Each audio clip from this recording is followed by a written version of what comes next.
itu terjadi di 2018 sampai 2023. Di saat Pak Prabowo dan Partai Gerindra belum berkuasa. Masih partai lain berkuasa waktu itu loh.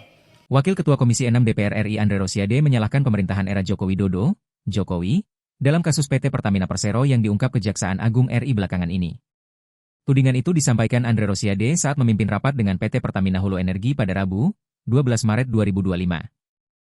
Saat membuka rapat tersebut, Andre Rosiade menyinggung kasus korupsi PT Pertamina Patraniaga yang merugikan negara hingga Rp194 triliun. Kasus korupsi yang baru-baru ini dibongkar Kejaksaan Agung RI, kata Andre Rosiade, terjadi di era pemerintahan sebelumnya. Politisi Partai Gerindra itu pun menyebut ada narasi jahat di media sosial yang menyerang pemerintahan Prabowo Subianto. Hal inilah yang menurutnya harus ditegaskan bahwa kasus korupsi itu terjadi jauh sebelum Prabowo Subianto dilantik menjadi presiden. Di mana Prabowo Subianto baru dilantik menjadi presiden pada 20 Oktober 2024 sementara kasus korupsi terjadi pada periode 2018 hingga 2023. Maka dari itu Andre Rosiade pun menegaskan kasus korupsi Pertamina terjadi saat Prabowo Subianto dan Partai Gerindra belum berkuasa.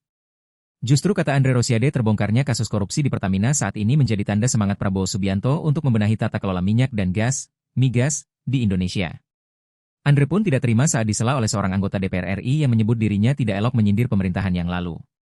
Menurutnya hal ini harus ditegaskan kembali agar masyarakat Indonesia tidak digiring opini jahat yang menjelek-jelekan pemerintahan Prabowo Subianto.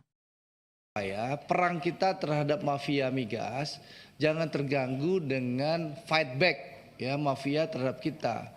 Karena banyak sekali informasi yang menyesatkan simpang siur sekarang Bapak dan Ibu sekalian. Ya. Pembongkaran kasus mafia migas ini dilakukan oleh Kejaksaan Agung di eranya Pak Prabowo. Di mana Pak Prabowo itu dilantik jadi presiden 1 Oktober 2024. Jadi Pak Prabowo dan Partai Gerindra ini baru berkuasa 1 Oktober 2024. Korupsi migasnya itu terjadi di 2018 sampai 2023. Di saat Pak Prabowo dan Partai Gerindra belum berkuasa. Masih partai lain berkuasa waktu itu loh. Tidak, waktu itu kan partai lain yang berkuasa. Jadi tapi ini ada narasi sesat seakan-akan Gerindra yang terlibat. Padahal yang berkuasa itu kan partai lain waktu itu. Betul kan Pak Khalid?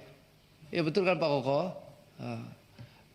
Jadi bukan Gerindra yang berkuasa sebelumnya.